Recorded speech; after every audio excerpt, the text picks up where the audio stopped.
Okay, it looks like we're streaming again. We're on number 5 here. Last one of these little mini lectures we're doing today, and this will wrap them all up. And video's gone. Okay, good. So we're going to wrap this all up and cover a few things here. So talking about core values. Now, in a lot of these books on vision, mission, values, they flip meanings around. So, okay. I think it's kind of funny, but anyways, just me, I guess. I don't know. So with core values, in the context of this book, it's kind of the things that cause you to do what you do. It's we value this, so we do this. Like I said, when I talked about we did an outreach ministry at my church in Kenosha, it was based upon outreach to children, and that was a core value of the church, and we put that in a tangible way, and so we did that. And we did a lot of other ministries because of that value. We do Christian education for kids, Sunday school, Royal Rangers, missionettes, whatever you want to call it, summer blast. I've done all kinds of stuff to teach in JBQ and teach and raise up kids and develop them for Christ. You do fine arts, you do teen Bible quiz, you do adult Bible studies because of a core value that needs that creates that we hang that ministry based upon this core value, and that's how it shapes up. We invest in it, we put stuff behind it, it's personnel, people. Usually we put our people, our personnel, our time, talents, and resources behind, and that's how we do that. So a big part of that. Core values is really important, but you got to understand that a lot of times, for example, I'm picking my first church because I remember seeing this kind of came up as an issue. They had a ministry, as an example, how core values and changing core values can get challenging. Little story here, a little anecdotal story here. When I first went to my first church, they had the kids ministry was not as strong as we created it to be. We did a great job there, and we had a great Sunday school, but the kids church was kind of weak, so they hired me to fix it, and that's what I was hired to do. So I did that, and but we had a gal there that did a puppet ministry for probably 20, 30 years. And she had a storage area in the church, which was like a primary storage area that we would need for kids' church. But I couldn't touch it because it was her puppet ministry. At that time, she probably hadn't touched a puppet in probably like 3 or 4 years. In the past, she did some incredible things, but in the present and that time, she didn't do anything. But she had all her stuff in this room. And what happened was they had a core value because they had a great puppet ministry. That was a thing that they did. It was creative. It was fun. It was a great thing. It was a cool thing they did, but it no longer was effective. No one else was doing it. And so when I came, that core value for that ministry wasn't there. And so I had the challenge of helping her move out and get her stuff out of there. And she didn't like me too much at that time. I've had that over the years. I'd take people off. But that's the thing. I want to take people off. I did because she was such a great heart, and she would do a lot of ministry. You got to be careful with that. You want to bend them to the new direction. You don't want to question them, if you can.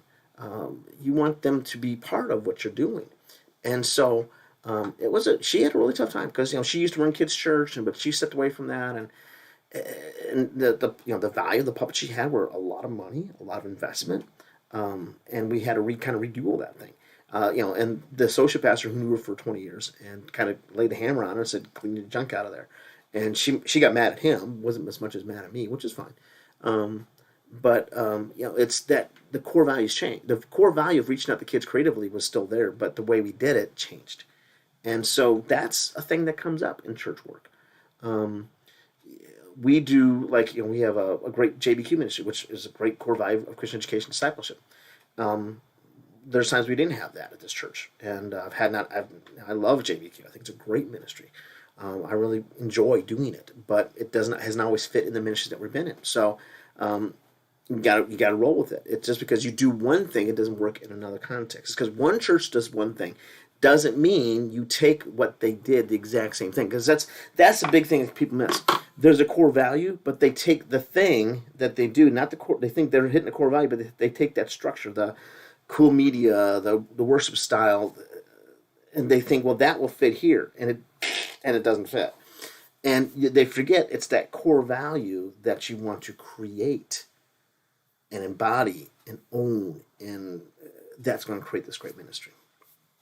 And that really guides you through a lot of big choices. Another, and this comes up, if you do how you do worship and how you do, is it the style of it or that you do worship? It's impactful worship wise. Prayer ministry. I've seen churches with some great prayer ministries and some that they did prayer, but it wasn't the same thing, and it showed a core value of the church for whatever reason wasn't there. Okay, just what it is. There's also, like, for example, give an example of a different application. My wife Rosemary runs preschool and daycare center. She's done it for 3 years and loves that ministry. Is very committed to it. She loves doing it in the church context because she loves teaching boys and girls at that age about Jesus and them taking those Bible stories home and telling their parents if they know Jesus or not, and reaching out to those families and sharing their faith through that. And a while ago, in the state, one of the state organizations that kind of accreditation thing, challenged her on her curriculum that she used, which is a very strong Bible curriculum. And they said, well, if you don't use that curriculum, use something else, then we could do something with your accreditation. You'll get you get 5 stars, blah, blah, blah, blah, blah. And she said, no, because her core value of what she established that ministry to be was to teach Scripture to kids in those 3 and 4 year old age groups. She was not going to give up on that. So could she have thought about? Yeah, she could have, but she thought, no, I ain't going to do that. She felt that she was giving up too much on that core value. It wasn't the curriculum that she used; it was that core value that she wanted to hold on to. And so that's how it works out in how we do things. But I'm not giving up on that. Those are choices that she has to make, and it's blessed her and it's helped her and all that stuff. But those are things that we got to think about. There's things that we do. Like I said, I've had, I think VBS is a great program, and I've tried all kinds of different things over the years, kids outreach and so forth, and I've seen different programs and so forth. Some more effective than others, but it's the key thing is it's reaching out to kids, and our kids get an opportunity to reach out to their friends and bring their friends to church if they don't come to church, and the grandmas, grandpas bring the kids that don't get a chance to come to church. It's all that whole dynamic.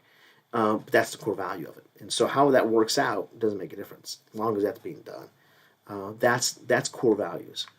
It's not necessarily what you do with it. It's the push behind what you do, what you put your money in, how you spend your money and all that fun stuff. But it's that value behind it. And sorting through that is unique to every church.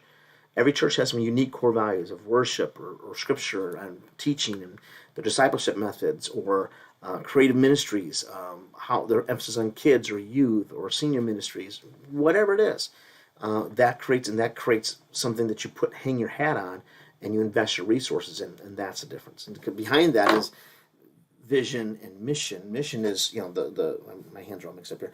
The mission is the first part of it, and then that's the part that says, okay, we do this because of what Scripture teaches us. Okay, the Great Commission. Then the vision is how, okay, this is how we kind of want to incorporate that a little bit differently. It makes us unique, that we take ownership of core value is kind of the nuts and bolts of how we execute it, and then there's this other part of it that's kind of varies a little bit how that meets out. So those are my ideas of this, but they're really important. You got to know your core values while you do what you do.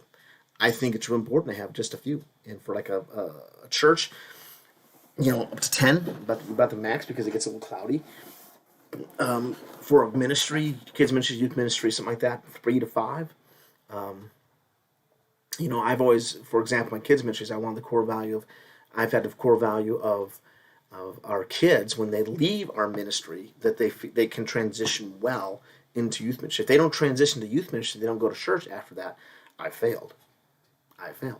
And so how that's worked out over the years, I've done all kinds of different things that I try to do that to meet that core value. So that's just some examples of that. And it takes process to think through. Again, it takes time to think that through. When I first started ministry, I didn't really think about this that much. And over time, I found the value in those core values to dictate, based upon the vision, based upon the mission, of what I do in the context of my ministry.